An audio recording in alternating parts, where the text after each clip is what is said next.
Hello guys, good morning. So, ang ginagawa ko ngayon guys ay nagpalit ako ng power steering pressure hose sa modelo na to.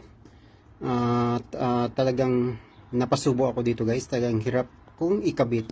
Nakalas ko siya ng maayos guys kasi sinisingit ko lang yung open rings at napihit ko ng paunti-unti. Pero yung pagkakabit ay talagang sukong-suko ako guys. Puro sugat na yung kamay ko. Sobrang dili na yung ibang project ko dahil dito. Parang halos 1,000% na akong lugi dito guys sa trabaho na to. Ilang araw ko nang ginagawa dahil hindi ko talaga siya maikabit. Kasi kaya pagka ikabit mo yung fittings niya, kailangan i-align. So since na sobrang liit ang space, saka hirap i-access, hindi mo talaga magawa-gawa at sa pang-apat na araw ko at naikabit